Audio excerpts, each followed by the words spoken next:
Վերականում մեր այսօրվա քննարկումը ինձ թվում է արժի սկսել վարչապետի ու եկեղեցու միջև այս վերջին փոխհրաձգությունից։ Իրականում իմ կարծիքով այս վերջին օրերին ինքը զուտ տենց հրապարակային դրսևորում է ստացել, բայց եկեղեցու եւ վարչապետի միջև հարաբերությունները ինձ թվում է շատ շուտվանից, հատկապես սրբազան շարժման սկզբից արդեն իսկ հասել էր իր այդպես գագաթնակետին, կոպիտ ասած կողմերը իրանց կարմիր գծերը հատել էին, այսինքն եկեղեցին կարելի է ասել ուղղակիորեն ներգրաված էր քաղաքական process-ների մեջ, իսկ իշխանական ռոպագանդան էլ ամեն ձև փորձում էր թիրախավորել եկեղեցուն ու չգիտեմ էլ այդ գրառումը ոնց մեջ բերեմ, բայց փաստացի երկրի ղեկավարը, վարչապետը մեղադրում էր, որ սրբազանը, չգիտենք հիմա այդ սրբազանը կաթողիկոսն է կամ ինչ-որ, չգիտեմ, թեմի առաջնորդն է, իր քեռու կնգա հետ որոշակի հարաբերությունների մեջ է եղել, կոնկրետ հարաբերությունների մեջ է։ Իրականում մենք այս հիշում եմ անդադ դրա մասին խոսում ենք, որ ինչ-որ մի պահ է գալու, մենք չենք կարողանալու ինչ-որ բան խոսանք, որովհետև ամեն մի երկրորդ բառը լինելու է հայհոյանքը, որովհետև եթե քաղաքական խոսակցությունը հայհոյանքով է դրսևորվում համարյա 90%-ով, մենք պետք է sense ինչ-որ sense կամ են տուերի են համակարգը միացնենք, կամ էլ ուղղակի ինչ-որ ձևով sense գրական լեզվով այդ հայհոյանքը արտաբերենք։ Ես իրականում sense մի քանի կետեր եմ ավելացրել, բայց ինձ թվում է արժի խոսել ինչի էլի օրինակ sense վարչապետը որոշեց, որ առավոտ պետքա միանգամից վեր կենա, sense առավոտ կանուխ միանգամից ասի sense բան ու մի քանի գրառման փորձի թիրախավորել։ Բայց որ պատմական մի քիչ ավելի խորքային բան ենք վերցնում, կոնկրետ աշխարհիկ իշխանություն այսպես ասած ու հոգևոր իշխանություն այդ բախումները, մենք պատմական մի քանի տես դեպքեր ունեցել ենք ժամանակին, նույն այդ շատ հայտի Պապ թագավորը, չգիտեմ կհիշեք 2018-19 թվականին Նիկոլ Փաշինյանը ոգևորված էր Պապ թագավորով ու ինչ որ փորձում էր նմանվել կամ չգիտեմ։ Հիմա ես չգիտեմ այդ Պապ թագավորի բանն է իր վրա ազդել, թե կոնկրետ ինչ որ բաներ կա, բայց հայ առաքելական եկեղեցին իրականում շատ լուրջ ու շատ կայացած խորքային ինստիտուտ է, ինքը 1700 քանի եւ ավել տարիներ մեր ազգի, մեր տարբեր պետականությունների հետ ինքը եղել է ու ինձ թվում է դեռ գնալու է եկեղեցին որպես հավատքի ու այդ բանի ամբողջություն ու ինձ համար շատ խնդրահարույց է էլի թե ինչի եկեղեցին sense փորձ բերվեց քաղաքական այս բաներում ու սկսվեց այս արճակատումը։ Այնուամենայնիվ ես կարծում եմ որ հայ առաքելական եկեղեցին Օսմանյան կայսրությունը հաղթարել, խորհրդային միությունը հաղթարել, իսկ հիմա Նիկոլ Փաշինյանն հաղթարի ու կիեսը հաղթարի։ Այստեղ էլ է, չէ՞ կասկածի տակ դրվում, որ ոչ թե հաղթահարել է, այլ ադապտացվել է, կամ ինչ որ մտել է իրանց տակ, եթե Նիկոլի բառապաշարով կենսունակությունն ապահովել է։ Միտքը հենց այդ է, որ ես նաև այդ եկեղեցու հետ կապված ամենատարածված բանը, որ լսել եմ, այդ այն է, որ ամեն դեպքում հայ ժողովրդի պատմության էս մի քանի հազարամյա պատմության միակ կայացած ինստիտուտն է, որը կարողացել է 1700 տարի ապրել, օրինակ։ Ես կոնկրետ եթե մեր օրեր կանք երկու հիմնական բան եմ տեսել, որ թե ինչի էս եղավ ու ինչի վարչապետը տենց քֆուրով, գրեհիկ, բոլորին ներվայնացնող այդ ինստիտուտին ոչ հարիր, անընդունելի անկախ դրա հիմքերից տենց հայտարարություն գրեց, տենց ստատուս գրեց։ Մի հատը վերագրվում է Շվեյցարիայում տեղի ունեցած այդ Արցախի հոգևոր ժառանգության պահպանության հավաքին, որը որ տեղի ունեցել օրերս ու այնտեղ կաթողիկոսը բարձրաձայնել է այն հանգամանքը, որ ադրբեջանցիները ոնց որ վերացնում են այդ հոգևոր մշակույթը ու միևնույն ժամանակ բարձրաձայնել է արցախցիների իրավունքների վերադարձի հարցը, ինչը որ կարող պրոբլեմատիկ լիներ ոնց որ իշխանությունների համար այն մասով, որ ինքը շեղվում է ընդհանուր կառավարության քաղաքական արտաքին քաղաքական ուղեծրից, հա, ու ինքը դրա իրավունքը չունի ու դրա համար իրանք սենց են անում։ Սրան նաև դե մյուս տարբերակը մյուս վարկածը այնա, որ քանի որ եկեղեցին իր այս վերջին գործողությամբ ինքը քաղաքական ակտոր է դառը փաստացի, հա այնտեղ օրինակ կաթողիկոսը ճիշտ է դիրքավորվում, ինչ որ անձնապես ասում ենք դրա հետ կապ չունենք, բայց համենայն դեպս եւ կաթողիկոսն է խոսել Նիկոլ Փաշինյանի հրաժարական տալու հանգամանքի մասին եւ այս սրբազան այս դելիմիտացիան դեմարկացիան էլի արտաքին քաղաքականություն ինքը ինչ որ մի հատ կուրս է, հիմա կառավարությունը որոշել է որ տենց պետք է լինի, դա էլ ընտրված կառավարությունն է ու եկեղեցին ոնց որ կոնկրետ քայլեր արել դրա դեմ, հետեւաբար հիմա ոնց որ ԿՊ-ն կամ ավելի կոնկրետ Նիկոլ Փաշինյանն ասում է, եթե դուք տենց պետքա մտնեք քաղաքական հարցերի մեջ, ուրեմն ես է կմտնեմ քաղաքական հարցերի մեջ մենք մեր խնդիրներ ունենք քաղաքական դաշտում, դուք է հաստատ խնդիրներ ունեք ձեր հոգևոր դաշտում ու եթե տենց է պետքա մենք միասին արդեն սկսենք պայքարել։ Այսինքն այս երկու բանի վրա են իրանք հղումանում։ Մյուսը նաև որ հիմնականում սրա մասին խոսում են պրոիշխանական ռոպագանդիստները, իրանք մատնանշում են եկեղեցու Ռուսաստանի կողմից ուղղորդվելու մասին, այն որ կաթողիկոսը վերջերս Պուտինից մեդալ է ստացել, ինչ որ ծառայության համար, իմ այդ մարդիկ հարց են բարձրացնում, ասում են, այդ ինչ ծառայություն է։ Դժվար ասենք հայ ժողովրդին հոգևոր ծառայություն մատուցելու համար Պուտինը կանչեր մեդալ տար, ուրեմն այդ ծառայությունը դա ռուսական կայսրությանը կամ Ռուսաստանի դաշտությանը ուղղված ծառայություն է, դրա համար է մենք այս ամեն ինչը դրա համար էլ իշխանությունը իրավունքա վերապահում sense բան խոսա։ Իմ նկատածը այս 3 հիմնական sense հոսքներ։ Ես մի ուրիշ թեզ էլ նկատեցի, պայմանավորված էս CRR-ի հարցումով համաձայն որի ասում որ եկեղեցու վարկանիշը բավականին բարձր է 64, եթե չեմ սխալվում, 60-ից ավել տոկոս, իսկ գործադիրի եւ վարչապետի վարկանիշը որպես ինստիտուտ վարկանիշը 11% էր, եթե չեմ սխալվում։ Ես չգիտեմ այս արժանահավատ է թե չէ, բայց դատելով ասենք Փաշինյանի վարքագծից, որ ինքը այդ վարկանիշներին Facebook-յան լայքին բավական ուշադրություն դարձնող մարդը ու այսպես նյարդային ջղաձուկների մեջ կարա հայտնվի դրանով պայմանավորված եւս կարելի է ինչ-որ առումով նաեւ այս թեզին տուրք տալ եւ մյուս բանը որ ես կարծում եմ ինչն է տենց չգիտեմ այս օրերն էլ է հիմա էլ է այս պահին էլ է շատ ակտիվ քննարկվում այդ միմյանց դեմ կոմպրոմատներ ունենալու փորձելու կոմպրոմատների պայքար սկսելու մասնավորապես վարչապետի այսպես նայ օրինակ Նիկոլի ընտանիքի հետ կապված կամ պրոիշխանական ռոպագանդիստները ինչ են ասում են տարիներ շարունակ եկեղեցու հայրերը այս վերջի տարիներին հատկապես էլ Նզովյալ են անվանում, էլ ինչ ասես անվանում են եւ ուզում են որ դրա պատասխանը չլինի, մինչդեռ օրինակ Աննա Հակոբյանը արդեն մի ամիս առաջ թե երբ էր այդ իր Facebook-ի cover ֆոտոն փոխել էր ու գրել էր որ խոսքի ազատությունից այդ իրավունքից այլևս ինքը օգտվելու է ու սկսեց են իր հայտնի ստատուսները, հետո բանը եկավ հասավ ասենք իշխանություններին։ Ինձ թվում է նաեւ այս այդ վարկանիշի հատվածն է, մյուս հանգամանքը Բագրատ Սրբազանի լեզվով նաև ասում էր, որ այս անգամ եթե սկսենք դուրս գալ փողոց վերջին հարվածն ենք հասցնելու քաղաքական առումով ու հեռացնենք այս իշխանություններին, ու ինձ թվում է նաև այս process-ները նաև այսպես ասած բնում խեղդելու փորձ էր նաև Փաշինյանի կողմից, այն ինչ որ ինքը արեց այդ իր գրառման տեսքով ու Իրականում այս process-ի Եվ նաև մի բան էլ ասեմ ու շարունակենք։ Հիմա տեղի ունեն մի հատ գործընթաց, որ անգամ աթեիստներն են ոնց որ համախմբվում եկեղեցու շուրջ, իրականում իմ մտածելով նաև մյուս վտանգներից մեկը դա, որ Փաշինյանը ուղղակի པարզ հաշվարկ է անում, որ կա մի թիրախ, որի շուրջ կարելի է կոնսոլիդացնել բոլորին, կլինեն քոչարանականներ, կլինեն սերժականներ, տարբեր քաղաքական ճամբարների կարելի է համախմբել եկեղեցու շուրջ եւ հետեւաբար 26 թվականի ընտրությունները ինքը էլի կստեղծի այդ երկընտրանքը ու կարողանա ասենք հաջողության հասնել։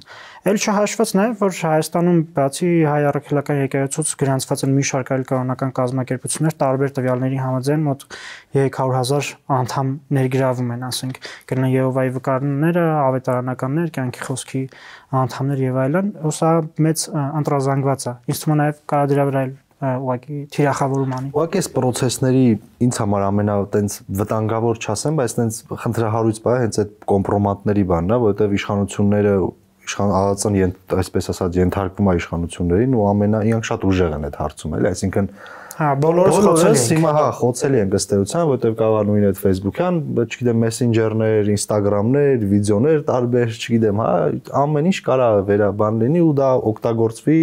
քաղաքական նպատակներով, ինչը ամենավտանգավորն է ու ամենատհաճ բանն է, որի դեմ ինչ որ բան անել, ես չգիտեմ, ինչ թվում է չենք էլ կարա, հա, ինչ որպես process բանեն, որ այդ չգնա դրան, հա, որ պիտի ընթառաջ գնալ ինձ։ Կամ պիտի ընթառաջ գնալ, հա։ Եթե տեղեկատվի իշխանություն ուզում է կապված կոմպրոմատ հրապարակի դուք կոմպրոմատների պահով իրականում այս խոսակցությունը պետք է նաև հիշել որտեղից սկսեց, էլի, որովհետև երկար ժամանակ է, որ կոնկրետ Աննա Հակոբյանի հետ կապված տարբեր տեղեկություններ, վիդեոներ, տարբեր բլոգերներ շրջանառում են ինֆորմացիա, որ ինքը ինչ-որ սեռական կապ ունեցել ինչ-որ մարդու հետ ու այդ դրա մասին անդադ լայն խոսում են։ Ոստիկանապետի մասին է խոսքը, ավելի կոնկրետ դրա մասին են ասում։ Հա, դրա մասին են ասում ու ոնց որ ակնարկում են, որ դրա հետ կապված փաստեր կա եւ այլն, ու ստեղ երևում է, որ Նիկոլ Փաշինյանն ու Աննա Հակոբյանը որոշել են, որ նույն լեզվով իրանց հակադարձեն, բայց հիմա ստեղ մի հատ բան է պետք հստակ հասկանալ, որ կոնկրետ այդ кейսին հակադարձելու համար իրանք ընդհանուր առմամբ այս քաղաքական պայքարը սարքում են կոմպրոմատների պայքար։ Իսկ այս կոմպրոմատների պայքարը ընդհանուր առմամբ ինքը ոչ թե անհնար է, որ դաժե քաղաքական առողջ միջավայր ստեղծի, այլ նաև ինքը ընդհանուր առմամբ պետականության հիմքերը քանդող մի ինչ-որ երևույթ է, որովհետև հա ենթադրենք, օրինակ, ես իրանց հասկանում եմ այդ մասով, որ սխալ են անում, որ տենց բանից խոսում են։ Բայց արդյոք այդ նշանակում է, որ իրանք որպես իշխանություն կրող, որպես նենց մարդիկ ում ենթակայության տակ են այդ ինստիտուտները, որպես նենց մարդիկ ում ենթակայության տակ են լեգիտիմ ուժ կիրառելու իրավունք ունեցող կազմակերպությունները, մեծ ռեսուրսների են տիրապետում, այդ պետք որ սաղս հարկ ենք տալի այդ այն բյուջե, որով որ իրանք են կառավարում։ Արդյոք իրանք նույնական են այդ փնթի բլոգերների հետ։ Այսինքն իրանք այդ նույն ձևով պատասխանելով իրանք հավասարության նշան են դնում իրանք ու այդ փնթի բլոգերների մեջ ու սկսում են իրանք այդ նույն ձևով հակադարձել նրանց, իսկ ինչքանով է հիմա ասենք երաշխավորված, որ այդ նույն ձևով ասենք այդ կոմպրոմատների պայքարը նենց ուժերի չի անդրադառնալու, ասենք մի հատ Արիանա Հովսեփյան տես բան է խոսացել կամ մի հատ ինչ-որ տաղավարում տես բան են խոսացել, հիմա արդյոք այդ նշանակում է, որ այդ մեթոդով իրանք պետքա սաղի դեմ պայքարեն, ասենք քաղաքասարակության դեմ պայքարեն, ընդդիմության այն հատվածի դեմ պայքարեն, ով որ ասենք ընտանիք չի մտնում, ով որ այդ թեմաներից չի խոսում։ Ստեղ ինձ թվում է հիմնական խնդրը Փաշինյանից այդ ընտանիքի էլի, որ իրանք իրենց կարգավիճակը չեն պատկերացնում։ Ու իրանք երբ որ տենում են, որ որովիցե մեկը քֆուր է տալի, քֆուրով պատասխանում են։ Մեկը ինչ որ կոմպրոմատի մասին խոսում է, իրանք նույն ձև են խոսում։ Մեկը ասենք հիմա կարող է իրանց դեմ շատ ուրիշ ապօրինություններով պայքարեն։ Ասենք գնան օրինակ ինչ որ անջատողական խմբեր մտնեն մի բան գրավեն, ասենք ծեռակ տանեն։ Հիմա ինչ պետք է անի օրինակ Նիկոլ Փաշինյանը։ Պետք է մի հատ ասենք բան անի, Մոջահեդի շոր հագնի, եթե իրան տարակցնի մետրոյում։ Ասենք ու ինքը ասի, ես այս ձև հակ դե իրանք էլ են ծեռակ տարել, ես էլ եմ ծեռակ տանում։ Հիմա նույնն է, ոնց որ այդ ԱՄՆ-ի դեպքը որ եղավ, որ այդ այդ World Trade Center-ի շենքերը տարակցրին, լիքը պաշտոնյաներ գնային իրանք իրենց տարակցնեին։ Ասենք օրինակ իրանք դա ենթադրում էին, որ այդ Իրանի հետ կապ ունի։ Գնային, ասենք Թեհրանի փողոցներում իրենց գմփստեին, իրենց երիտթևի անդամները, ասային դե մենք նույն ձև դրան արձագանքում ենք։ Ինձ թվում է, թե ամենակարևոր հարցը այդ արձագանքման ձևն է, ու իրանք վերջնականապես պետքա հասկանան, որ իրանց ու մնացած մարդկանց մեջ այս առումով կա շատ մի հատ հսկայական տարբերություն, հսկայական, այդ տարբերությունը փոքր չի, մեծ չի, ինչ որ աննշան չի։ Էդ է իմ հիմնական մտահոգությունը, ու երբ որ իրանք սկսում են այդ նույն կանոններով խաղալ, երկիրը թաղում են այս քֆրտոցի մեջ, քաղաքական մակը դե նիժը պլինուզա ենթադրենք միշտ է տենց եղել է, բայց ընդհանուր առմամբ կազմաքանդում են ամեն ինչ։ Նույնն է եկեղեցու թեման է։ Հիմա եթե անդրադառնանք եկեղեցուն, օրինակ գնացան ինչ որ նկարներ են արել, որտեղ պոլիտպետ բան է դրած, ասում են հիմա էսի Չուլանի նման է, տենց ինչ որ հիմա գաղտնիք բացած կլինի, ասեմ, լյուբոյ մի հատ կոմերցիոն կազմակերպության օֆիս գնան, կարող է չլվացած բաժակը լինի, կարող է ճաքած պատը։ Կառավարության շենքում նույն մտնես լիքը տենց բաներ։ Հա, նույն իրանք նիստ էին անում, լույսերը հանգավ գնաց, ասենք։ Պետք է հաշվառնել միայն հանգամանք, որ այդ ամենի այդ բոլոր եկեղեցիները գտնվում է առաքելական եկեղեցու հոգացության ներքո, տասնյակ հազարավոր են Հայաստանի տարածքում եկեղեցիներ եւ ընդհանուր ամբողջ աշխարհում, իսկ հայ առաքելական եկեղեցին, ասենք, իսկապես էլի խնդիր չկա, չեմ ասում ֆինանսական առումով տխուր վիճակում են, բայց վստահաբար ֆինանսական այն վիճակում չի այդ կազմակերպությունը, որ կարողանա, ասենք, սպասարկի, չգիտեմ, մի քանի տասնյակ հազարի հասնող ինձ թվում է եկեղեցիներ եւ եկեղեցական կառույցներ։ Էլ չասած, որ այդ եկեղեցիներից ու այդ կառույցներից մի մասն էլ գործող չի եւ մի զգալի մասն էլ ոչ բնակելի վայրերում է եւ հետեւաբար դրանց վրա, չգիտեմ, հիմա կարող է շատ հակասական բան եմ ասում, բայց ծախս անել մի կառույցի վրա, որը չի գործածվելու, չգիտեմ, ինչքանով է արդյունավետ լինելու, էլի։ Եվ հաստատի մեծ լիքը եկեղեցական կառույցները, ախր գնում ես իրանք շատ մխիթար այգի ունեն, օրինակ Մուղնի եկեղեցի։ Գնում ես այգին հանայես, օրինակ Գեղարդի եկեղեցին։ Քան օրինակ քաղաքային այգիները, հա։ Հա։ Ու տես լիքը, այսինքն դու չես կարա գնաս մի հատ բան նկարես, դրանով ասես ինստիտուտը խորդանոց են սարքել,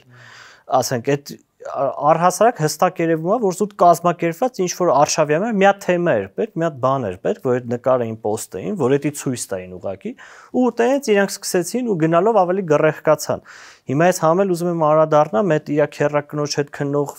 բանի, այդ սրբազանի հետ կապված։ Ես չգիտեմ, ասենք հայ ժողովուրդը ընդհանուր առմամբ դες չի էլի օթի ցանկ է։ Ասենք այս երկրում ապրող մարդիկ չեն իմացել, որ հոգևորականները սիրած միրածել են ունեցել, ինչ որ կողից բիզնեսներ են արել, կամ ասենք երբ որ մենք խոսում ենք օրինակ կաթոլիկ եկեղեցու օրինակը 2002 թվականին Boston Globe լրատվականի լրագրողները հետաքննություն են արել ու ողջել են, որ 90 եկեղեցականներ կաթոլիկ եկեղեցու 1000-ից ավելի երեխեքին պղծել են։ Ասենք մանկապղծության մեջ են ներգրավել։ Դրանից հետո ինչ արի օրինակ ԱՄՆ այդ ժամանակվա վերնախավը։ Ասել այս կաթոլիկ եկեղեցին բանտփնթիների հավաքածուը ու սկսել են հրապարակային քրֆել, թե այդ հարցը մի ձև կարգավորել են, թե ասել են, որ այդ բանի սպիտակ ամերիկացիների ազգային ինքնության մասա կաթոլիկ եկեղեցին ու ասենք փորձել են այդ հարցը ճիշտ ձևով կարգավորեն։ Հիմա ասենք նույն ձև չեն հարգում այդ եկեղեցուն։ Կամ եթե որոշակի եկեղեցականներ ասենք թերի են, արդյոք այդ նշանակում է, որ եկեղեցին է թերի։ Ես թվում է այդ հարցերը բոլոր այս որ բարձրաձայնվում է, Աննա Հակոբյանն էլ է բացահայտ գրում, որ սքեմի տակ մանկապղծությամբ են զբաղվել, սրանք ասենք հաղորդում են հանցագործության մասին ու պետքա քննվի բացառապես այդ կոնտեքստում էլի։ Հիշում ես նաև պարբերաբար Փաշինյանը անդրադառնալով ընդդիմությանը եւ ընդհանրապես ընդդիմադիր պայքարին մի ժամանակ էլ օրինակ հայտարարում էր, որ Երևանի փողոցներում օտարերկրյա գործակալներ են վխտում։ Ու ամենազավեշտալին հենց այդ է, որ գործադիր ղեկավարը հայտարարում է, որ Երևանի փողոցներում օրինակ օտարերկրյա գործակալներ են վխտում եւ վերջ այդքանը։ Քաղաքական հայտարարությունը հնչում է, իրավական հետևանքները չեն գնում։ Ոստե լրիվ լեգիտիմ հիմք է տալիս կասկածելու, որ ուրեմն մի գործակալ էլ դու ես, որովհետեւ եթե գործակալների մասին տեղեկատվությունն ես գործի չես անցնում իրավական ճանապարհով թույլ ես տալիս փողոցում գործել, ուրեմն հանցավոր համագործակցության մեջ ես։ Նույնն էլ այս հարցերն է, ինձ թվում է եկեղեցու հետ հարաբերություններում, եթե կա նման, ասենք, ծանր հանցագործություն, ինչ վերաբերում ասենք մանկապղծությանը, հետեւաբար պետք է լինեն կոնկրետ քրեական գործեր։ Եկեղեցին, հա, պետք չէ լի առանձին դասել այս հասարակությունից։ Եկեղեցին այս հասարակության մի մասն է, ոնց որ բանակը, ոնց որ ոստիկանությունը, ոնց որ այս մյուսը, բոլոր ինստիտուտները սովորական մի հատ ինստիտուտ է, որտեղ իր խնդիրներով, իր առավելություններով, իր բանով, ասենք հա կարան բոլոր տեղերն կարան նման բաներ, ուղղակի դրա հետևանքն է ու դրա այդ քաղաքական բաներն է, որ դա փորձում են շահարկել, դա ուրիշ բանի վերածել, այդ պայքարի մի հատ գործիքի վերածել։ Պրոցեսն եմ ես ուզում հասկանալ ինքը 26 թվականի ընտրությունների հետ ինչքանով է կապում, ոնց դու այդ միտքը որ տվեցիր, մի քիչ ուզում նաև այդ էլ զարգացնենք, էլի հասկանանք, ասենք մինչև 26 թվականը կշարունակվի այս process-ը, ուր կգնա, ինչ եք մտածում։ Ինձ թվում է, բայց էլի խորքային, օրինակ խի հիմա, օրինակ եթե այդ նույն բանը արշավը կարելներ հենց սրբազան շարժման մարումից հետո, որտեվ ինչ որ դադար եղավ, էլի, մի տարի հետո նոր սկսեց այս թիրախավորումը, որտեվ ինձ թվում է իրանք էլ տարբեր հանրային տրամադրություններ շոշափելուց հասկացել են, որ 26 թվականի օրակարգել այդ որ դու ասում ես հնարավոր է այդ 26 թվականի իրանց մոտ այդ անորոշությունը իմ կարծիքով մեկը մնում է, որ այսինքն հնարավոր է 26 թվականին մենակ քաղաքական ուժերի վերադասավորումով իրանք չստանան էլ այդ քաղաքական իշխանությունը ու նոր ոնց որ հակառակորդի կերպար են ստեղծում իրականում իրանք միշտ այնպես ժողովրդավար են հանդես գալիս բայց այս դասական այդ պոպուլիստական դիրքավորումն է երբ որ դու ուզում ես հասարակություն բաժանես երկու մասի մեկը ասենք լուսավորյալն է առաջադեմն է որը այդ իրական Հայաստանի գաղափարախոսությունն է էլի որ հեսա կանդրադառնանք դրան այդ որ ասում է խոսքի բանը ժողովուրդ չի պետությունը կամ մեր պետությունը պետք է ունենա հստակ սահմաններ, ինստիտուտներ եւ այլն։ Ինքը ցենց միշտ եթե նայենք Փաշինյանի կենսագրությունը հատկապես այս 18 թվականից հետո միշտ այդ շերտավորումը եղել է կարմիր գիծ քաշել, մի կողմում մենք ենք որ ժողովրդին ենք ներկայացնում, մի կողմում ասենք այդ կղերապաշտներն են, թալանչիներն են եւ այլն։ Հիմա այդ թալանչի թեմային եմ ուզում վերադառնալ, որովհետեւ մենք այս նախորդ էպիզոդների ժամանակ միշտ ենք ասել, որ այդ թալանչի նարատիվ ոնց որ թե արդեն բոլորին է վերաբերվում, այլ նախքին ներկա չկա։ Այդտեղ դժվար է գից քաշելը, որովհետև նույն այդ Քոչյանի հարցազրույցը որ նայում ենք, այնտեղ արդեն ինքը ասում է, իրանք բանը կոռուպցիայի Էյնշտեյնն են, այսինքն ինքը այդ օգտագործում է, որ ասի, հիմա որ մեզ մեղադրում էին թալանչիության մեջ, իրանք են թալանչի ու ինքը այդ որ ներվային բաների մեջ է մտնում այդ ազգային ժողովում։ Եթե դες ուշադիր հետևենք, միշտ այդ կոռուպցիոն դեպքերից, արձագանքումից, բարձրաձայնումից հետո է լինում այդ ամեն ինչը։ Հիմա զգացել է, որ չի աշխատելու 26 թվականին, իրական Հայաստանն էլ դες ինքը մնաց դες շատ վերացական կոնցեպտ, ժողովուրդը չի հասկանում այդ իրական Հայաստանը ինչ է, եթե ասենք ինքը չսկսի 5 ժամ մեկնաբանել, էլի չեն հասկանալու, ճիշտ է։ Հիմա նոր հակառակորդը եկեղեցին է, որը գոնե վերջին 1-2 տարվա մեջ հանդես է գալիս Բագրատ Սրբազանի կերպարով ու իրականում պետք է խոստովանել որ 18 թվականից հետո առաջին տենց մեծ ընդդիմադիր շարժումը հենց եղել է Բագրատ Սրբազանի այդ շարժումը, որտեղ 50,000 մարդ առաջին օրը մայիսի 9-ն էր, եթե չեմ սխալվում, եղել է հրապարակում, ու ինձ թվում է իրանք այդ ժամանակ լուրջ անհանգստություն են ունեցել։ Այս ինչա կատարվում Երևանում, այդ քենը մնացել է։ Ուղղակի քանի ընտրությունները մոտիկանում է, իրանք փորձել են ամեն կերպ իրանց հակառակորդներին ոչնչացնել։ Հիմա որ խոսում ենք պետական ինստիտուտների մասին, ասենք Լյուբոյ, ասենք, չգիտեմ, բանակը կլինի, ցանկացած համայնքի ղեկավար լինի, ով փորձեց իշխանությանը հակադրվել, իրանք սանուցույց են տալու, որ ստանալու են գոտկատեղից ներքև հարված։ Ու այդ հարվածը, ասենք, տարբեր բնույթի է լինելու, իսկ կոմպրոմատները, հա, ամենաբանն է լինելու, ինձ թվում է, որովհետև հիմա շատ է քննարկվում, այս իշխանությունը ինչ որ չափով ժողովրդավար է, ընտրություններ են պահվում եւ այլն, բայց ամենակարևոր բանը մոռանում ենք, որ այս իշխանության հատկանիշն է, որ իրանք հակառակորդին դեմորալիզացնում են, այսինքն փորձում են իրան ապաբարոյական կերպարի ձևով ներկայացնել։ Հիմա եկեղեցին ունի հեղինակություն, եկեղեցին նաև քաղաքականության մեջ է, այդ պետք է էլի շեշտել, որովհետև այս նաև ինչն է այս հետաքրքիր, որ իրանք փորձում են այն հատվածին, որ ընդդիմադիր է, սարքեն եկեղեցու պաշտպաններ։ Հա, կոնսոլիդացիան, հա։ Եթե այն մարդիկ, ովքեր որ մենք ի սկզբանե ասում ենք, որ իրանք են մեր լսարանը, եթե ուզում են հասկանալ, այստեղ ճիշտ դիրքավորումը որն է, այստեղ մի կարևոր բան պետք է շեշտել, որ Նիկոլական օրակարգը հենց այնպես կարելի է ձևակերպել, որ այս արտահայտությունից հետո բոլորս դառնանք եկեղեցու պաշտպան, որ եկեղեցուն դրթենք մտնի քաղաքականություն, մենք էլ գնանք եկեղեցու պաշտպանության դիրքերից հանդես գանք։ Որտեղ իշխանությունը փաստացի գիտի,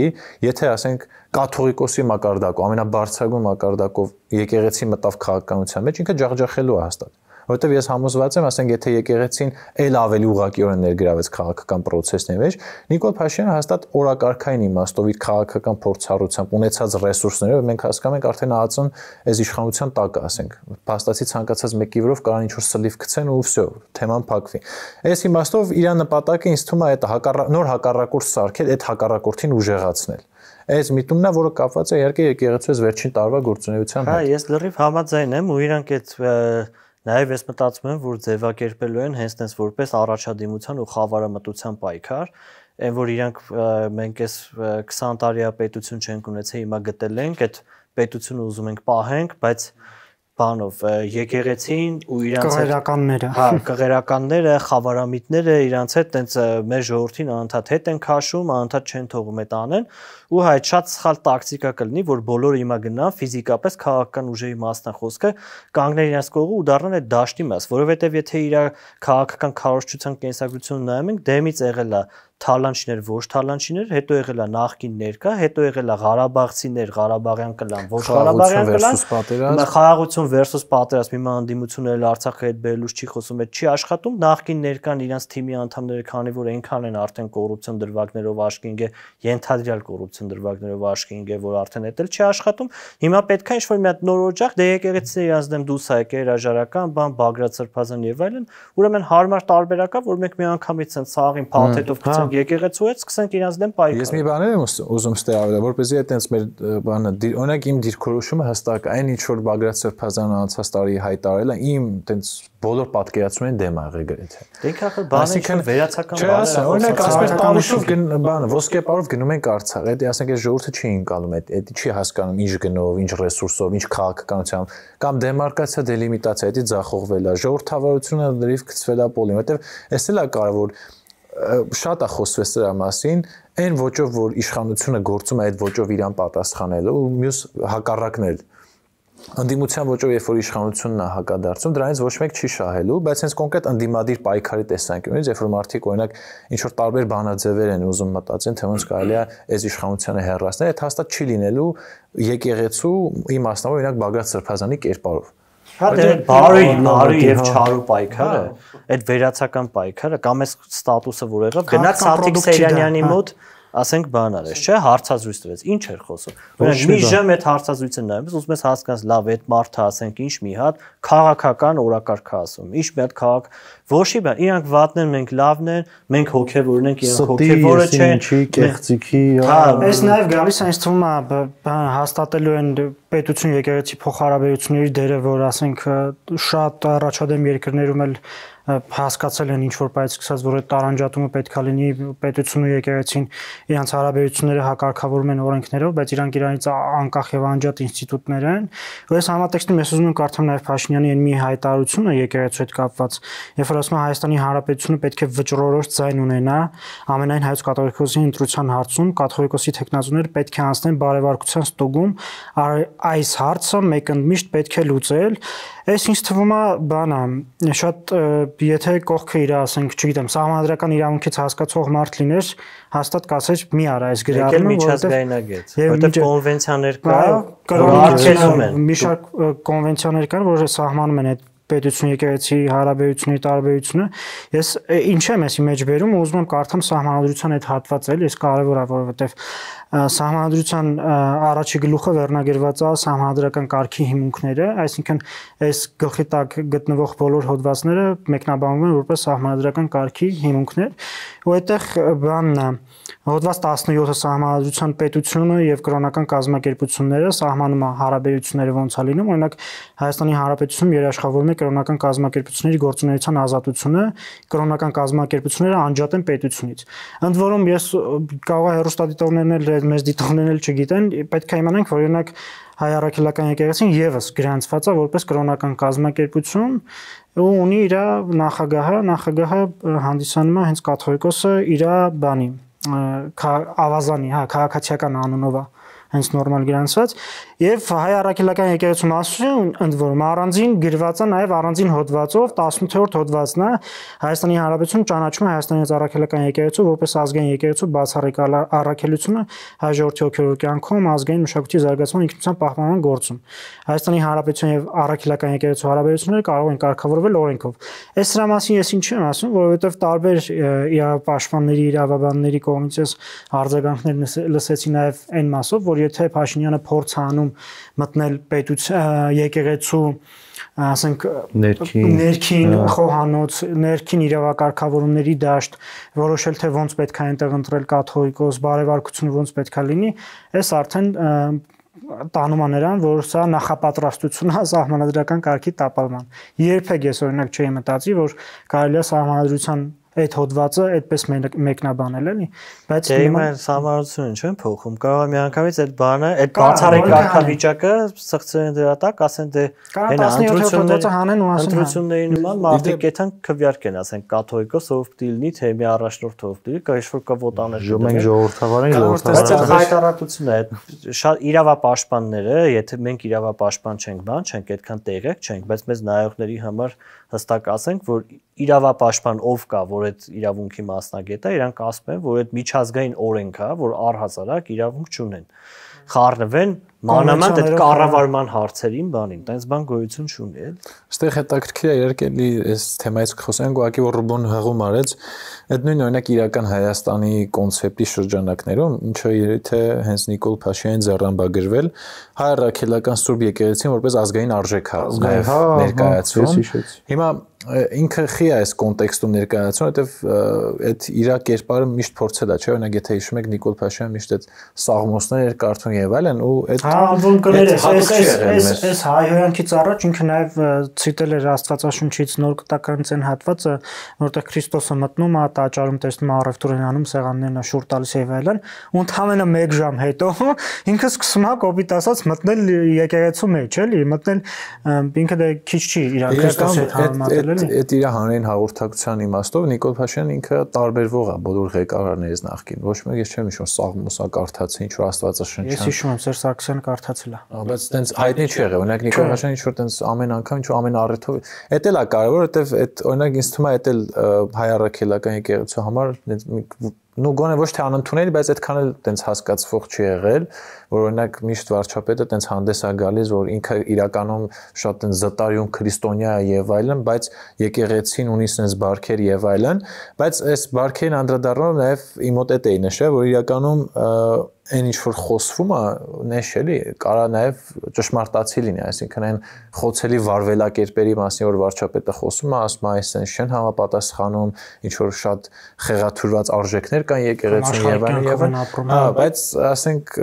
ունենալով այդ ամբողջ ռեսուրսը վարչական ամեն ինչ եւ այլն, շատ հեշտ է այդ բանը ռեսուրսը ինֆորմացիա ունենալ ու թիրախավորել եկեղեցուն, այստեղ է դա կարևորը ինձ համար, դա Գարիկն էլ այդ թեմայով ասեց. Այս մենք այդ վտանգավոր գիծն էլ է հատվում, երբ օրինակ Աննա Հակոբյանը, ինչքան էլ ինքը առաջին կին համարվի, վարչապետի կին համարվի, օրինակ մանկապղծության մասին է խոսում, այդ ինֆորմացիան նախ բանը հաղորդում է հանցագործության մասին ու ծանր բան է, էլի հանցագործության տեսակ է։ Իմ մոտ տպավորությունն է, որ այդ մարդը օրինակ գիտի ինչ որ բաներ։ Ինչու էլի օրենքի խախտում է, վարչապետի կինը չի այդ այնց կարգավիճակ չկա, որ վարչապետի կնոջ կարգավիճակով դու տիրապետես այնց ինֆորմացիայի, որովհետև առաջին հայացքից տպավորություն է ստեղծում, որ ինչ որ ԱԱԾ-ի օպերատիվ բաժինները, օրինակ Աննա Հակոբյանին հասանելի են դարձել ինֆորմացիա, որով ասենք, չգիտեմ, ինչ որ arczepiskopos գլխավոր խմբագիրն էլ է։ Հա, բայց այդ կարևոր է, էլի, որ սոտիկի հիմա հայկական ժամանակի գլխավոր խմբագիրը չի, այդ հանրային պաշտոնյայի, բարձրաստիճան պաշտոնյայի կնոջ կարգավիճակը կամ հենց բարձրաստիճան պաշտոնյայի կարգավիճակը թույլ չի տալիս օդում կախված լուրերի ոճը շարունակել, եթե այն ժամանակ օրինակ Նիկոլ Փաշինյանը թերթում ինչ որ հոդված գրեր, որ եկեղեցում տարածված են ըստ օդում կախված լուրերի ինչ որ խեղաթյուրված արժեքներ, գործելակերպեր եւ այլն, այդքան վնասակար երևի թե մենք կարող է թեմային չանդրադառնայինք էլ որտեղ այս կարևոր է, էլի, այդ հանրային պաշտոնյայի վարքագծի մեջ, ասենք, օրինակ դոմփել բառը, երբ որ օգտագործում է, ինքը որևէ ձևով հարիր չի վարչապետին։ Շատերը ասում են դե տենց բան եղել է, նորմալ է, բայց խնդիրը երևույթի, այնքան բան է եղել, սաղ ասես։ Այդ եմ ասում, երևույթի իրականությանը համապատասխանելու խնդիրը չի ստեղ, էլի։ Խնդիրն այն է, որ դրա մասին խոսում է մարդ, որը երկրի վարչապետն ու խոսում է ամենագռեհիկ ձևով։ Ու ինքը ախր կոչ չի անում, ժողովուրդ ջան։ Օրինակ, եկեղեցում կա սենց արժեքային խնդիր, որը ունի լուծման կարիք, եկեք համախմբվենք այս հարթակի ներքո հասկանալու համար, թե ինչպես մենք կարող ենք ամոքել եկեղեցու բարոյական հիմքերը, որը որ մեզ պետքա հոգևոր առումով ծառայի, ու դրա շուրջ ինչ-որ մի հատ քննարկումների շարք սկսի, կամ ասենք մի հատ հեռուստատեսություն բացեն, սկսեն քարոզանել, կամ ասենք օրինակ այդ հոգևորականներին կանչեն ինչ-որ լայն տես մի հատ ինքը տես բաներ չէ, ինքը մտնում է միանգամից, ինչ-որ քֆուր է գրում։ Այս սրբապիղծները փաստորեն մեծ սպարքներ չեն պահում։ Կուսակրոնության ուխտը խախտած բոլոր հոգևորականները պետք է հեռանան հոգևոր ծառայությունից, այլևս տարբերակ չկա։ Նա էսի հանրային միջամտությունն է, սա հանրային հաղորդակցության հետ ինչ օրինակ։ Ասենք երբ որ ընտրված մեկը ուզում է հարց լուծի, կառավարության ծրագրում չի գրում, չէ՞, որ ասենք բանով ամեն ինչ խախտում է, չէ՞, թուլեքին պետքա վսքաշանել, ասենք չի գրում, չէ՞։ Նորմալ ինչ-որ նույնն էլ հիմա եթե դու ուզում ես այդ խնդիրը խորքային լուծել ժողովրդին համախմբես դրա շուրջ հաշտության բերես, հարյուրատ մեթոդ կա դրան։ Ու ես դրանց եմ հասկանում, որ ինքը առհասարակ նշ չի մտահոգված է, թե եկեղեցում ով ինչ է։ Ու մյուս լուծումը իրան չի հետաքրքրում, այստեղ խնդիրը թիրախավորելն է, որովհետև եթե ինքը լուծմամբ ողջևորված լիներ, ու երբ որ խոսում ենք պետություն եկեղեցի, ամենաշատը, ասենք, կարող ինչ որ հաշտության ինչ որ մեխանիզմ ստեղծեր, ասենք գնար կաթողիկոսին հանդիպեր, որը ոչ մի ձև հրապարակային չլիներ։ Ասեր օրինակ, sense խնդիր կա, ես որպես այս եկեղեցու հետևորդ, այս պետության ղեկավար, որի ասենք ժողովուրդը հետևում է 90%-ը այս եկեղեցուն, ինձ համար այս հոգևոր ոլորտի հետ կապված խնդիրները շատ կարևոր են, որ լուծվի, որովհետև ես իմ ժողովրդից sense feedback եմ, հետադարձ կապ եմ ստացել։ Ոնց ես դու նայում այդ հարցը, եթե ասենք կաթողիկոսը ասեր ճիշտ են անում, լավ են անում եւ այլն, այդ ուրիշ խնդիր է, էլի, բայց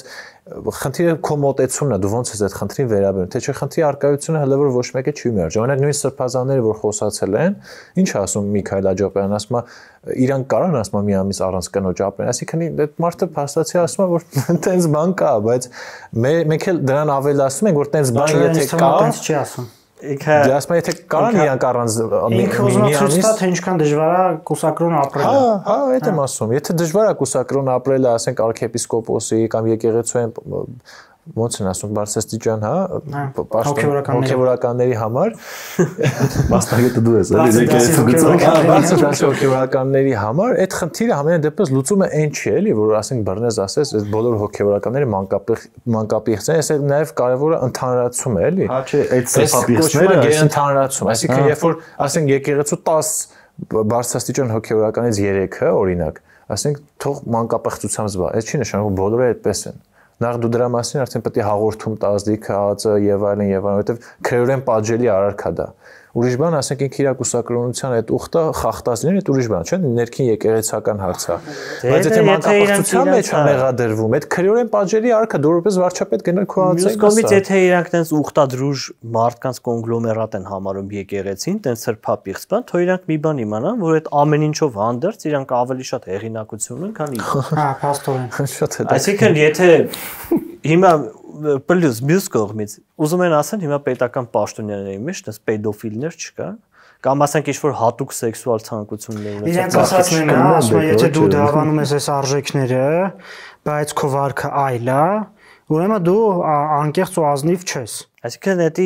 ԿՊ-ի մասն են խոսում։ Չէ, եկեղեցու մաս։ ԿՊ-ն եկեղեցու մասին է տենց խոսում։ Ասում է, եթե դու քեզ կարգել ես կուսակրոն, այդ արժեքներն ես քարոզում, բայց ապրում ես աշխարհիկ կյանքով, սեռական կյանքով ես ապրում, ուրեմն դու ազնիվ չես։ Հիմա այս նույն բանը կարելի է վերաձևակերպել ու պրոյեկտել իր վրա, ասել, եթե դու քարոզում ես օրինակ ժողովրդավարություն, բայց քո գործելավոճը կոմպրոմատներն են, կոմպրոմատների տրամաբանությունն են, այհա դու էլ ազնիվ չես։ Ու ընդ որում քո ասացի պես այս երկընտրանքի մեջ ոնց որ ամեն դեպքում բարձր վարկանիշի շարունակում անեն։ Հիմա ասենք դա շատ մի քիչ տափակ խոսակցություն էլա, մենք ընկնենք հասկանանք ով է ազնիվ։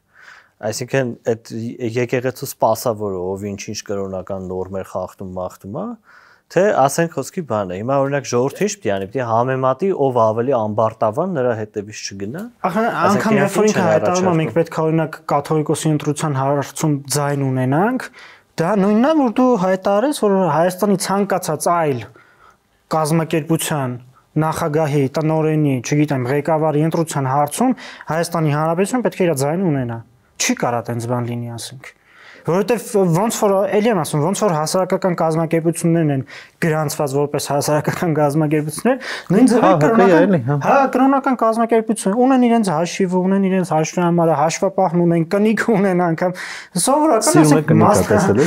մասնավոր կոպիտ ասած շատ կոպիտ ձևակերպ, մասնավոր կազմակերպություն է դա, տղա ջան, դու ինչ գործ ունես։ Մասնավոր կազմակերպություն, սա ավտորիտարիզմի գնացող ամեն ասենք ինչ թվում է։ Բերեք օրինակ որ մենք խոսում ենք իրականում այդ գնալով այդ գայկաները որ ձգվում են, դա միանգամից չի մարդ դառնում ավտորիտար, ինչ որ ժամանակներ են անցնում, ինչ որ երևույթներ են լինում։ Գնալով քիչ-քիչ է բոլոր բաները ոչ միայն փորձն ենք, ուսա Օրբանը, Էրդողանը, ասենք որ Օրբանին լսեի, ասենք 2000-ականների սկիզբ ինքը ժողովրդավարության ջատագով էր։ Ոչ չէ, տենք Լուկաշենկոն, առաջադիմական Հայաստան, նոր սերունդին տեղ տվել։ Պուտինի մասին այդ կինոկան ինքը ասում էր ես այս ակվարիումի մեջ չեմ կարող ինձ բան անեմ, այդ որ այդ մեքենաներով ասենք շրջում է եւ այլն։ Դա համար այսինքն Նիկոլ Փաշինյանի դեպքն է ավելի տենց բան է, էլի խնդրահարության ինքը եկել է ժողովրդական այդ շարժման ներքո ու հա էլի դժվար է, ասենք 2018 թվականի օգոստոսին սկսել ավտորիտար իմաստ չկար, որտեղ ասենք ժողովրդի 80%-ի լեգիտիմությունը ուներ ու ասենք որևէ մեկին թիրախավոր նույնիսկ այս բանն է հիշեցի, որ այն ժամանակ ասում են այ քո կնոջը սենց են ասում, քեզ սենց են, քիչ է զարձագանքում, ասում են այդ ալիքները մի նայեք։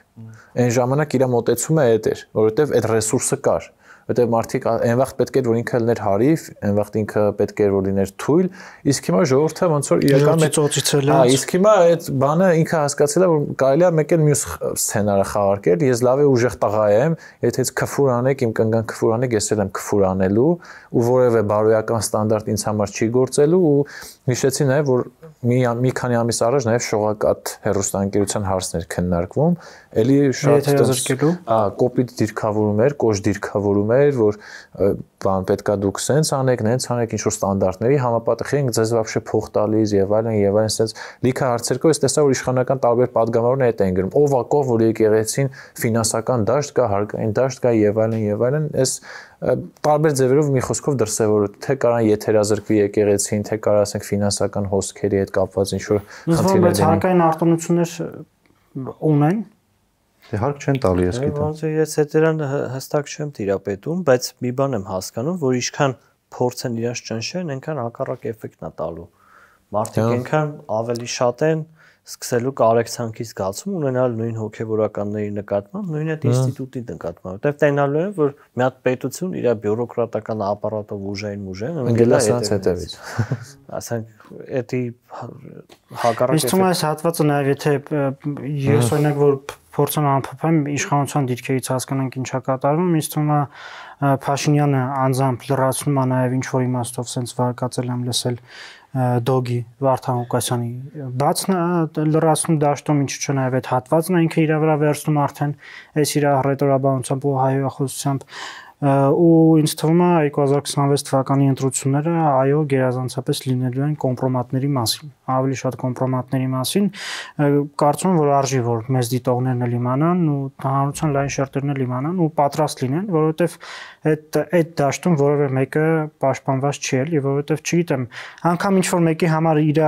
ասենք ֆինանսական վիճակի մասին արտահոսքը կարա խնդրեմ հանդիսանա ես դեռ խոսում եմ ասենք շատ ամենաթեթև տարական բաների Էլի որ 21 թվականին հենց երրորդ նախագահ սպառնալիքով էր հանդես գալի, որ հեսա բան, մի հատ տեսան հենց բան եմ գցվելու, սենց ալին, հենց։ Ահա,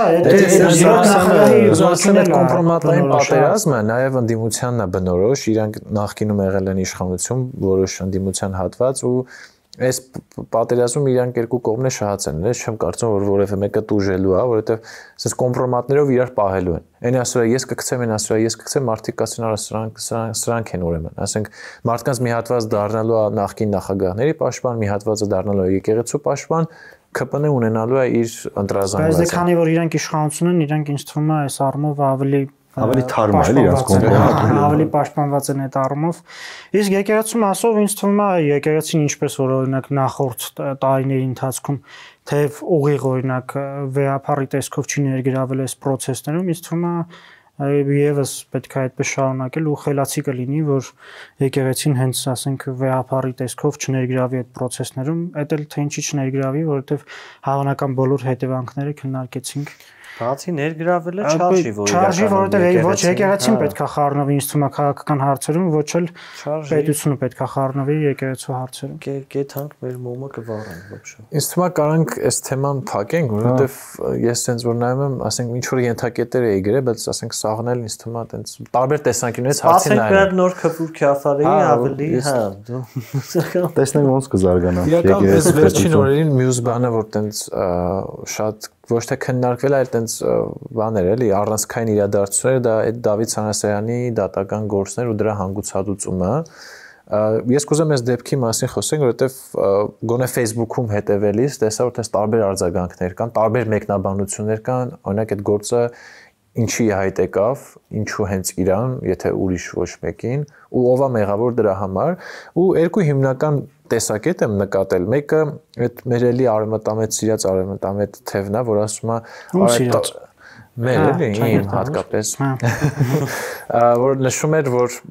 այս գործը կարել էին ԿԳԲ-ն Վանեցյանը Սաղուրը ԿՊ-ի падգամով այս բանն է թարիֆի թեման է ասենք ԿՊ-ին տենց շատ հեշտ է համոզել Վանեցյանը մտել է ասել Դավիթ Սանասարյանը ասենց վատ բան է արել պետքա գործ հարուցել եւ այլն այնտեղ որևէ մեկը մեղք չունի վարչապետը ընդհանրապես տեղյակ չի Արսեն Թորոսյանը ընդհանրապես չի իմացել այդ գործի մասին ու կար մյուս թևը որ ասում էր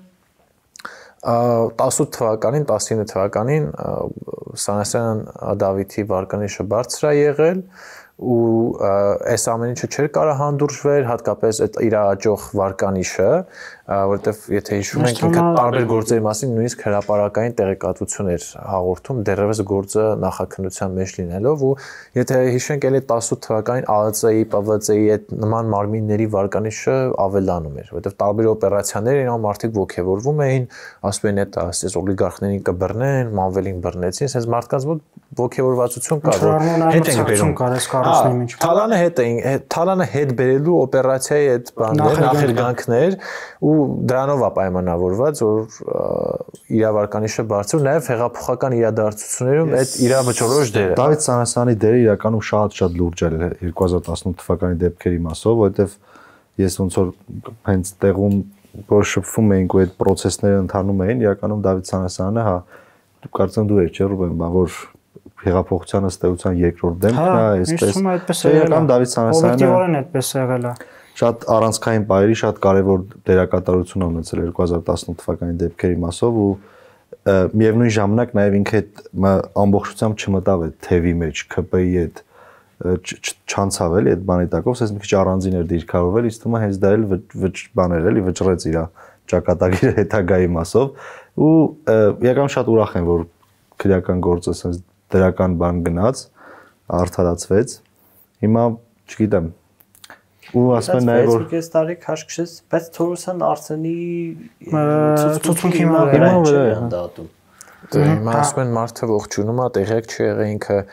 տեղյակ չէ մենակ գրել է վրան։ Բայց չէ, ինքը ասում է ես Դավիթ Սանասարյանի նկատմամբ չեմ ցուցմունք գրել։ Ես տեսել եմ ՊՊՑ աշխատակիցներ, խնդրահարույց վարքագիծ, գնումների գործընթացում, ես դիմել եմ, ասել եմ զբաղվեք, ես ինչ անեմ, ես ինչ մեղավոր եմ, որ Դավիթ Սանասարյանին բռնել են դրա շնորհիվ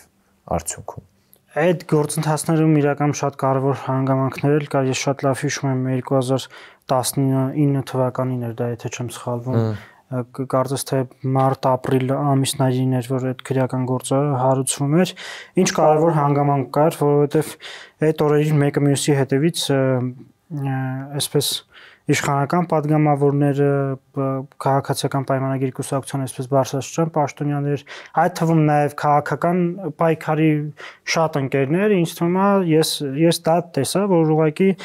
Դավիթին մենակ թողեցին այդ process-ում, ու դա իրականում այսպես շատ բան լակմուսի թուղթեր հասկանալու համար մարդիկ ոնց են արժեքային էլի։ Ահա դե արժեքային մակարդակում, օրինակ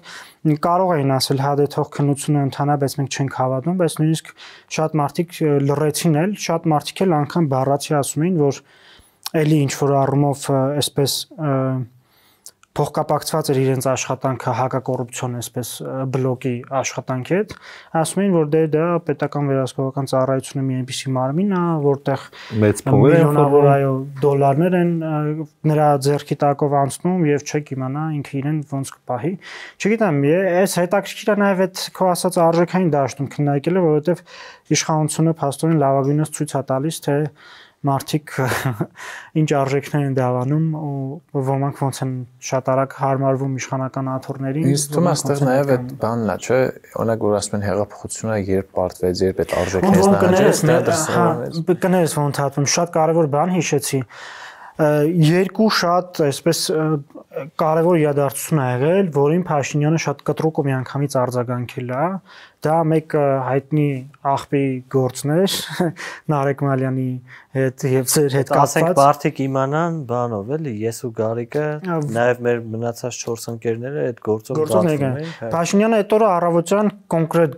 գրառումով արձագանքեց, որ Հայաստանում բռնության հարցերը այլևս չեն լուծելու եւ այլն։ Ու այդ ժամանակ մեզ ասում են պետք չի իշտել իրանց մակարդակի, հետո ինչ որ սիստեմատիկ քֆուր են անում, հետո ինչ որ այդ մնացած իրանց մակարդակի իշտել պետք, հիմա իրանք վարչապետ հալով քֆուր են գրում։ Եվ հաջորդ կարևոր դեպքը Փաշինյանը մոտավորապես հետեւյալն էր ձևակերպում Դավիթ Սանասարյանի հետ կապված, որ ինքը շատ ցավում է, որ Դավիթ Սանասարյանը նման պատմության կիզակետում է հայտնվել, բայց սա պետություն է, այստեղ ախպերական հարաբերություններով չեն կարգավորվում, եւ Դավիթ Սանասարյանը այո իր ընկերն է, բայց Հայաստանում այլևս բացվել է կառավարման մի հատ էջ, որտեղ ընկերներ եւ եղբայրներ կենաց Ռուբեն ջան, կենաց։ Ու անիվից 65 միլիոն դոլար կորում է, բայց պարզվում է, որ այդ ախպերական հարաբերությունները այդտեղ աշխատում են։ Այսինքն որտեղ որ այդ հարաբերություններից իրանք փայ ունեն, այդ օքեյ է, որտեղ որ իրանք համար որովիցե վտանգ կա, այդտեղ դե պետությունն է գործում։ Դավիթ Սանասարյանի պահով Իսկ թվում է քանի որ ինքը բնավորությամբ անկախ մարդ է, առհասարակ բնավորությամբ տենց անկախ մարդիկ չեն հանդուրժվում, էլի։ Իրանք տենց մի քիչ համակարգերում, մանավանդ ինչ որ շակալական միջավայրներում իզգո են դառնում։ Ու տենց սպասում են, որ ինչ որ մի հատ պրոմոխի պես մարդ լինի, որ իրան մեկուսացնեն։ Ու այնտեղ իմ մոտ էլ էր այդ տպավորությունը, որ դե ես էլ Սանասարյան Դավիթին տես դες չի, որ ասենք մտերիմ ենք եղել կամ ինչ-որ բան, բայց ճանաչում եմ ու այդ տպավորությունը եղել է մոտ, որ ինքը տենց անկախ մարդ է, իր վրա մի քիչ դժվար է ազդել, ու ինձ թվում է տենց էդի շատ հարմար պահեր, որ իրան մեկուսացնեին, հիմա ինքը չդատվեց, արդարությունը հաղթեց, բայց հանուն արդարության պետք է ասենք, որ ինքը 6.5 տարի ոնց որ այդքան էլ չզբաղվեց էլի քաղաքականությամբ։ Դե հա, լրացնելու ձևը։ Այսինքն իրական նպատակը երբ թե նաև վետո էր, որ նման մարդիկ նաև զրկանքներ կրեն ու այդ պատճառով նաև իրապես քաղաքականությամբ չզբաղվեն։ Իհարկե 21 թվականին, եթե չեմ սխալվում, ինքնիշխան Հայաստան կուսակցության մասնակցեց, բայց բոլորն էլ նկատեցին, որ այդ այն ռեսուրսների մոբիլիզացիան չէր, որ կարող աներ այլ կարգավիճակում ինքը կամ այլ պայմաններում, այլ հավասար պայմաններում, ինձ թվում է այս այն մեր հիմնական բանն է, էլի բանաձևն է, որ օրինակ հետաքրքիր է, չէ՞, նախկին կարևոր բարձրաստիճան պաշտոնից գրեթե ոչ մեկը, այսինքն ոչ մեկ էլի իր տենց քաշքշուկների մեջ չեղավ, իրանց դատական գործերը հայտնվեցին տենց մամուլի լուսաբանման կենտրոնում, իրանց սարքեցին տենց ինչ-որ կերպար, որ իրանք են ընդդիմադիր, իրանց ուզում ենք դատենք եւ այլն նախկին նախագահների մասին է խոսքը, ու այս առումով ինձ թվում է իսկ Դավիթ Սանասյանի դեպքում ինքը չուներ ունենք այն ռեսուրսները, որ ունեն երկրորդ, երրորդ նախագահները, ինքը չէր կարող անգամ դատական գործերով զբաղվել համակտիվ քաղաքականությամբ, ու ինձ թվում է այս թիրախավորումը նաեւ հենց այդ Ես միշտ այդ բանը ասում եմ, որ նոր մարդկանց թույլ չտալնա քաղաքականության կոնկրետ կարևոր գործընթացը, որովհետև եթե մենք Դավիթ Սանասյանին դիտարկում ենք որպես անկախ քաղաքական գործիչ կամ անկախ մարդ, որը որևէ ձևով ինչ-որ ԿՊ-ի կառուցվածքում չի ներկա կամ կաշկանդված չի, հա, որ ինչ-որ X րոպե օրինակ կարող դեմ նախկինը։ Հա, ոչ է նախկինը։ Իսկ թվում է, որ նախկին դելներ հիմա շատ տենց իր համար դռները կբացվեին, ասենք։ Ու այս վարքագիծը իշխանության ինքը ցույց է տալիս, որ իրենք չեն հանդուրժելու անկախ մարդկանց, անկախ մտածող մարդկանց ներկայությունը իրենց շարքերում։ Չկա դե փաստացի 2018 թվականից հետո, որ նայում ես քաղաքացիական պայմանագիր, այդ թրի տակով անցած այդ բան վիճակն է, էլի, այսինքն 21 թվականին մարդիկ են ԿՊ-ում, ովքեր փաստացի ընդունում են Նիկոլ Փաշինյանի գերազանցությունը բոլոր հարցերում։ Հիմա ես վստահ չեմ, որ օրինակ Նիկոլ Փաշինյանը ամեն անգամ ասում է ինքը ինչա խոսալու։ Իրանք ուղղակի կա հստակ կանոն։ Եթե ես նույնիսկ դոմփել բառը օգտագործեմ, դուք պետք է համաձայն լինեք դրա հետ։ Ես զարմանալիորեն Արսեն Թորոսյանը առաջինն էր, որ արագ արձագանքեց վարչապետի այդ գրառումներից հետո, առաջինն էր ես որ տեսա իշխանական падգամով եւ իշխանականներից, որ հրապարակային գրառումով իր այսպես հավատարմությունը հայտնեց։ Դե հերթով սկսեցին, հա, բայց դրանից առաջ ամբիոնից ինքը չէր, ԱԺ ամբիոնից էլի հայհոյանքն չէր։ խլեշներ։ Հա, ասում էր ձեր հերն, Այսինքն Արսեն Թորոսյանը արժեքային խնդրեմ ընդհանրապես չունի հրապարակային հայհոյանքն չէ։ Հա, խնդրարության մնացածինը, ովքեր որ ասենք այդքան տարի իրանք ժողովրդավարությունից են խոսացել, այդ արժե համակարգից են խոսացել, իրանք ներկայիս որպես ռեժիմի դեմ պայքարող տենց ծեծված քաղաքացիական հասարակության մի հստակ բան կա։ Քաղաքացիությունն են իրենց ու այսօր դրա համար ձեն չեն անում, չի կարա մարդը դրա հետ հաշտ լինի։ Հիմա կարայր խոսքասեր լավ հարց չկա։ Կամ կոմպրոմատների գերի է։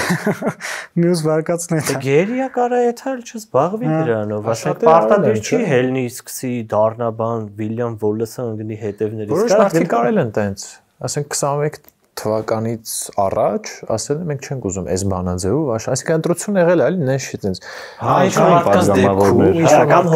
Հովիկ Աղազարյանի վրա չկար կոմպրոմատ։ Ոնց չկար, հեռախոսը տվեց, հանին, ինչ ասես ասեն, բայց այդ մարդը ասա հիմա հա էլի Հովիկ Աղազարյանը Հովիկ, բայց այդ մարդը ասենք էլի դրան ասեց ինչ չեք կարող դուք կոմպրոմատներով լրացնեք։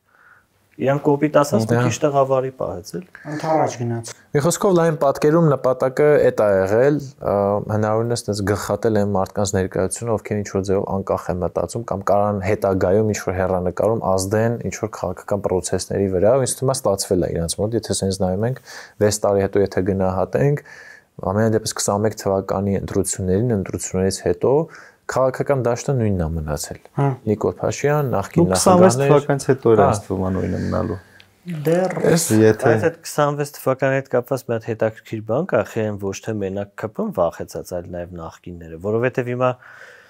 երկուսն էլ sense ինչ-որ բան ձայների շրջանակ ունեն 50+ չունեն ու պատկերացրու, ասենք եթե մի հատ խորհրդարան ու միամիտ 5% ցեն է հավաքում, փաստացի այդ ուժը որոշում է, ով պետք է լինի իշխանություն։ Դրա համար իրանք երկուսով էլ այդ քաղաքական պայմանավորվածությունը գոնե ունեն, որ երրորդ ով գա, մենք մեր ռեսուրսներով դուք ձեր գցեք հացուցակ ոչնչանան, էլի, որտեղ հա, ինձ թվում է կարճաժամկետ հաշվար կա, որովհետև այդ երրորդ հատվածը փաստորեն հասարակության մեծամասնությունն է, որ ինչ որ պահի կարա ուղակի դառնա пассив մեծամասնությունից, դառնա այսպես ակտիվ մեծամասնություն ու իր Այստեղ խնդիրը մեծամասնության 64%, 60%, Բայց այստեղ խնդիրը լուր մեծամասնության ներկայացի խնդիրն է, էլի ով է լինելու այն մարդը կամ այն մարդիկ, ովքեր այդ լուր մեծամասնությանը վերել են ակտիվ դերակատարությունից դուրս են գործում։ Այդ մեծամասնությունից հնարավոր է մի 5-10% պոկել իմ պատկերացում։ Այդ մեծամասնությունը իրանք շատ ամորֆ խառը-խուռը։ Այո։ Բայց իրանից կարաս դու մի 5-10% պոկես ու դառնաս կոպիտ ասած շատ մեծ խնդրեմ բոլորի համար, էլի։ Հա, եւ նախկինների եւ ներկաների։ Ու դրա համար հիմա բան կա, այս թեմայով իրանք լարված են, էլի։ Դե իրականում ամփոփելով այս երկու թեմաների մասին ոնց որ խոսացինք հիմնականում շատ տենց կենտրոնացանք այդ եկեղեցի պետությունից ավելի եկեղեցի պետություն չէ, էլի եկեղեցի վարչապետ ու իր քաղաքական ուժը այդ իրանց միջև փոխհրաձգությունը ու նաև Դավիթ Սանասյանի գործը քննարկեցինք ամփոփելով ինձ թվում է տենց կարելի է առանցքային մի քանի տենց եզրահանգումներ sense ամբողջացնել, որպեսզի մարդիկ վերջում նաև իմանան տենց մեր հստակ դիրքորոշում այս հարցերի շուրջ։ Ես օրինակ երկու կարևոր բան կուզեմ հենց վարչապետի ու եկեղեցու միջև փոխհրաձգությունից առանձնացնեմ։ Առաջինն է, որ ելի ինչպես նախորդ ժամանակահատվածներում խնդիր է դրված ստեղծել հերթական թշնամու կերպարը, որը ատելի է ժողովրդի համար,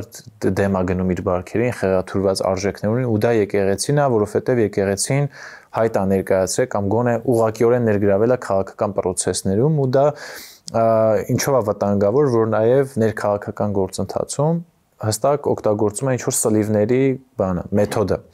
Այսինքն ցանկացած իշխանություն տիրապետում է ահռելի ինֆորմացիայի, ով հետ է քնում, ով հետ է, չգիտեմ, արթնանում եւ այլն, այդ ինֆորմացիան տիրապետելով այս իշխանությունը շարունակում է այդ նախկին վատ բարքերի, նախկինում այդպես տարբեր սլիվների միջոցով մարդիկ են հեռացվել, մեկուսացվել քաղաքականությունից ու այս առումով իմ այդպես հստակ բանն է, որ սա չի նշանակում, այս խնդրայության իրավիճակը չի նշանակում, որ այն մարդիկ, որ դեմ են վարչապետի, նրա կնոջ կողմից այս զազրախոսությանը, այս չգիտեմ, տարբեր որակումներ տալուն, որը չպետք է լինի ընդհանրապես հանրային բարձրաստիճան պաշտոնյայի կողմից, դա չի նշանակում, որ պետք է հանդես գալ այն մյուս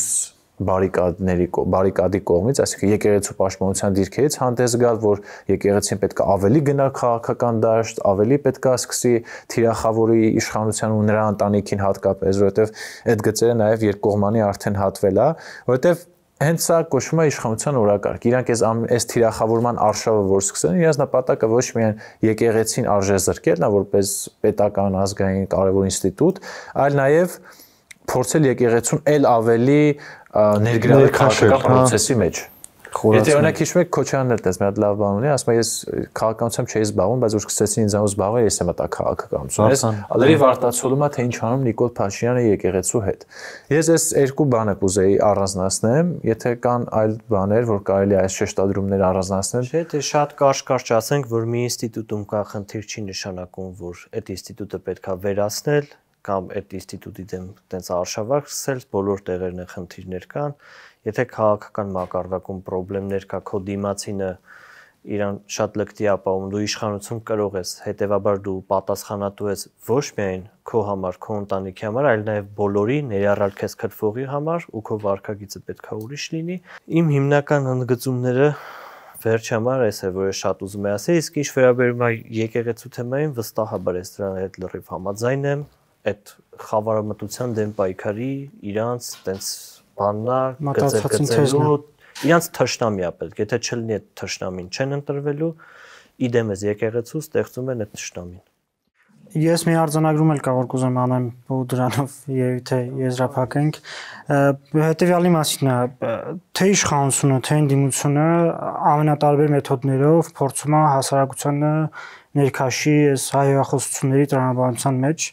եւ կարծիք է ստեղծվում, թե հանրության համար սա նորմալ է եւ արդեն նորմալ է դարձել։ Մի ժամանակ նաեւ ԿՊԱ-ական падգամավորներն էին ասում, որ հայհոյանքը պետքա նորմալիզացվի եւ հասարակության համար պետքա դա նորմալ բան դառնա։ Ես կարծում եմ սա իրականում թյուր տեսակետ է եւ այս տեսակետը գերիշխում է միայն իշխանության եւ այս գործող ընդդիմության,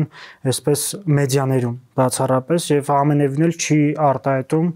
հայաստանցիների, հայ ժողովրդի ընդհանուր մտածելակերպը։ չգիտեմ, մեր բակերում դեռևս շարունակում է անընդունելի լինել օրինակ հրապարակային հայհոյանքներ հասցնելը, կանանց եւ երեխաների ներկայությամբ առհասարակ հայհոյելը, ու ինձ թվում է այս կարևոր արձանագրումն է, որ ես անկեղծ հավատում եմ, որ այսպես մտածողներս ավելի շատ ենք, քան նրանք, որ այս իշխանությունը փորձում է ցույց տալ, թե այլևս հայհոյախոսությունները նորմալ բան է։